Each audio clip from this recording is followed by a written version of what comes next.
នេះរសជាតិឆ្ងាញ់ហើយគឺងាយស្រួលចម្អិនកូនញ៉ាំរៀងងាយឡើងគីឡូទៀតហើយស្រួលបាត់ជើងខ្ញុំបបរស្រូវសាលីជាមួយនឹងចេកហ្នឹងគឺទុំធម្មជាតិគឺផ្អែមល្មួតហ្មងដល់ពេលដែលឃើញចេកទុំល្អអញ្ចឹងពេកក៏នឹកឃើញបបរស្រូវសាលីអូនឈិញញ៉ាំហ្មងទៅស្រូវសាលីគឺខ្ញុំយកមកវែកខ្ញុំយកមកម្លីងបែបនេះឡើងក្លិនឈ្ងុយហើយខ្ញុំចាក់ទឹកចូល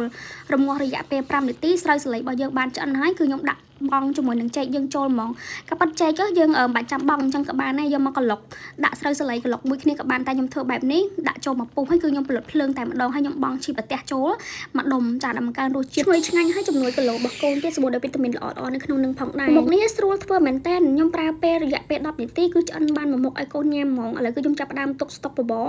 ចាយកកែវស្តុកបបរនេះគឺចាប់បែងចែកជា2ឲ្យកូនញ៉ាំ2ដងចាគឺខ្ញុំលែកបែបហ្នឹងចាងាយស្រួលទុកដាក់ណាស់នៅពេលដែលយើងមានកូន6ខែទៅយើងអាចយកប្រភេទកែវស្តុកបបរនេះប្រើជាញឹកញាប់ហ្មងចាឬបញ្ចុកបបរកូនឬក៏យើងស្តុកបបរពេលខ្ញុំបបរឲ្យដាក់ក្នុងទូត្រជាក់អីឬក៏បកកអីធម្មតាអញ្ចឹងណាបងអូនចានេះគឺរួចរាល់ហើយសម្រាប់រសជាតិវិញគឺខ្ញុំភ្លក់ឡើងឈ្ងុយមែនតើហ្មងឈ្ងុយឆេះហើយផ្អែមល្មុតពីចេកហើយពីស្រូវសាលីយើងទៀតមួយនេះម៉ាក់កុំមើលរំលងណាអាចធ្វើសាឲ្យកូនញ៉ាំទាំងអស់គ្នាដឹងតែកូនចូលចិត្តញ៉ាំហ្មងហើយសម្រាប់បងដែលគាត់ចាប់អារម្មណ៍មួយសោះប្រាក់អីគឺខ្ញុំមានលក់គ្រប់មុខក្នុង page របស់ខ្ញុំណា